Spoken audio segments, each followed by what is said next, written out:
Dictation 10 second बाद बोली जाएगी।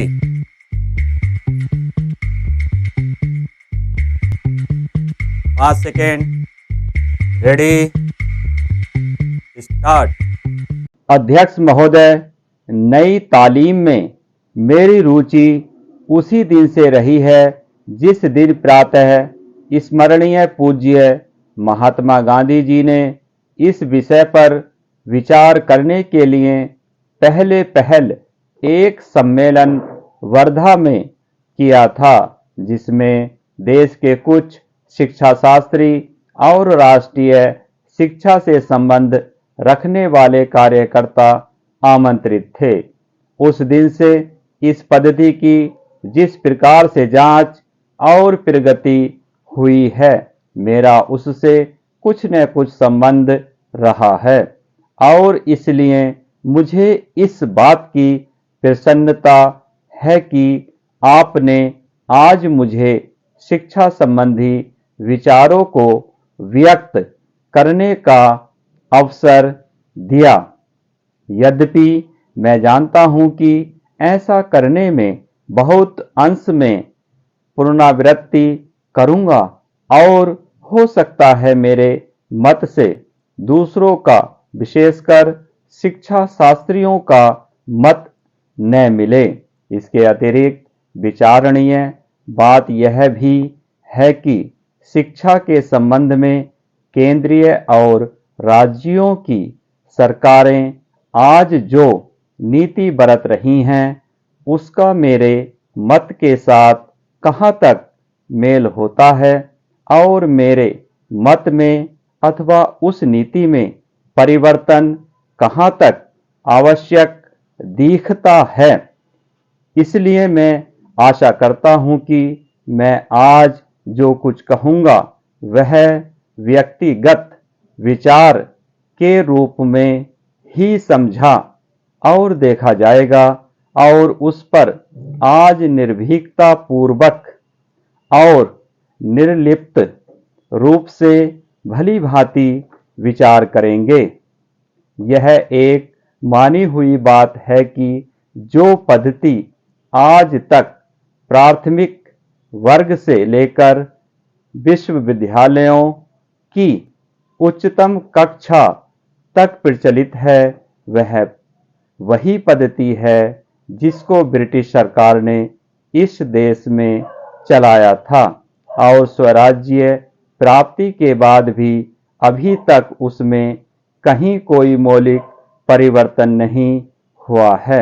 इसके लिए हम किसी को दोषी भी नहीं ठहरा सकते, क्योंकि जिस प्रकार शांतिपूर्वक हमें स्वराज्य प्राप्त हुआ, उसमें यह अनिवार्य था कि स्वराज्य के साथ साथ वह शासन पद्धति, शिक्षा पद्धति तथा सारा उपक्रम जो अंग्रेजी राज्य में प्रचलित था, उस परिस्थिति के प्रकाश में विचार करें और जो कुछ परिवर्तन आवश्यक जचे उसे अमल में लाएं।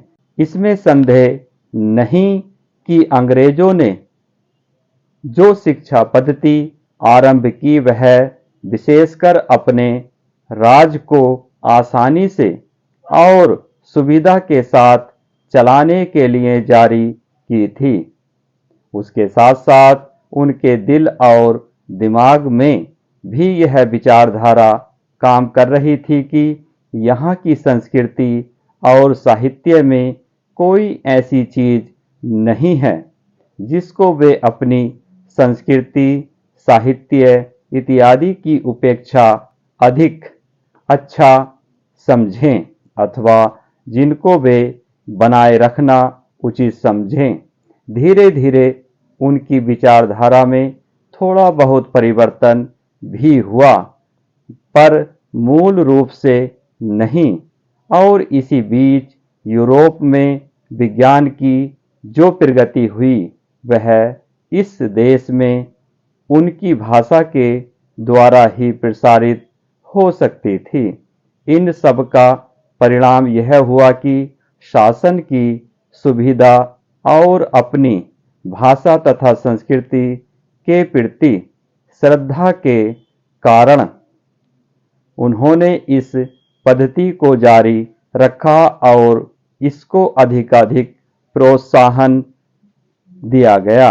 इसमें कोई संदेह नहीं कि हमारी कई पीढ़ियों ने जो शिक्षा पाई इसी पद्धति से पाई।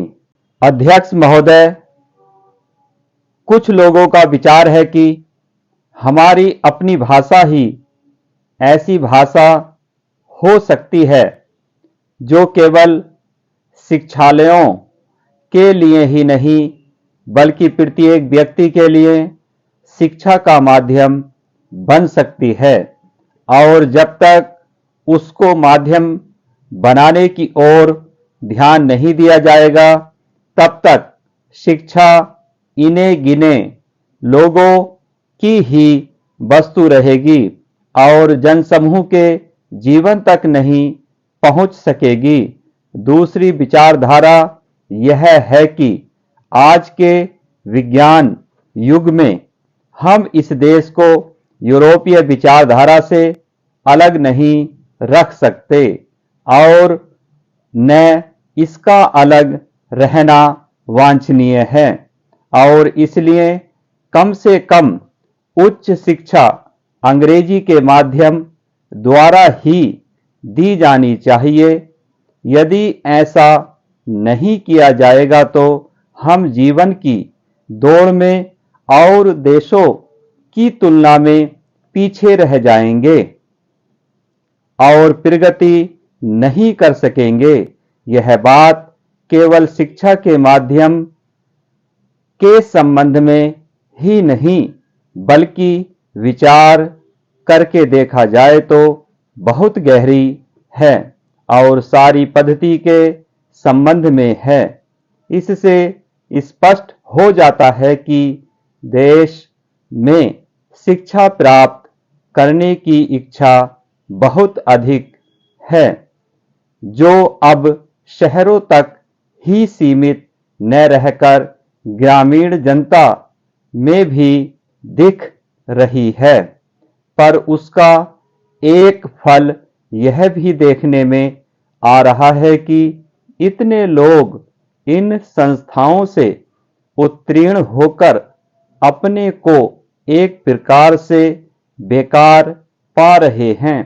सरकारी नौकरियां अथवा दूसरे प्रकार के काम जो शिक्षित वर्ग को मिल सकते हैं सीमित हैं, और जितने लोग उत्तीर्ण होते हैं उनमें से थोड़े ही लोग उनमें लग सकते हैं या उनमें लगने की योग्यता रखते हैं।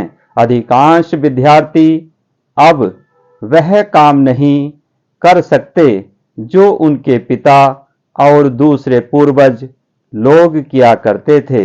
अंग्रेजी शिक्षा के फलस्वरूप उस काम के प्रति उनकी भावना में परिवर्तन आ गया। परिणाम हुआ कि बेकारी बढ़ी और उसके फलस्वरूप जीवन के प्रति असंतोष और उपेक्षा की भावना को बल मिला। यह इस देश के लिए बहुत भयंकर चीज है। इसलिए हम इस विषय पर मौलिक रूप से विचार करें कि जो पद्धति आज चल रही है और जिस पर हम इतना व्यय करके युवक और युवतियों को बहुत बड़ी संख्या में शिक्षित कर रहे हैं, वह आज की परिस्थितियों के कहां तक अनुकूल और लाभदायक है। महात्मा गांधी ने इस आने वाली परिस्थिति का अनुमान लगाकर यह निश्चय कर लिया था कि यदि इस देश में अमीर और गरीब प्रत्येक भारतवासी के लिए शिक्षा आवश्यक है तो वह इस पद्धति से नहीं दी जा सकेगी, क्योंकि इसमें व्यय इतना है कि यह देश उस भार को नहीं उठा सकेगा। इन्हीं दोनों विचारों से उन्होंने नई तालीम की पद्धति निकाली, जिसको अन्य देशों के उच्च कोटि के शिक्षा शास्त्रियों ने भी शास्त्रीय ढंग से विचार करके उपयोगी और लाभदायक ठहराया।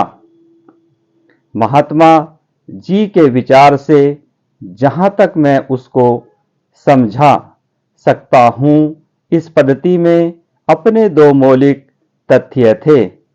एक तो इसमें शिक्षा केवल पुस्तकों के द्वारा ही दी जाए। स्टॉप।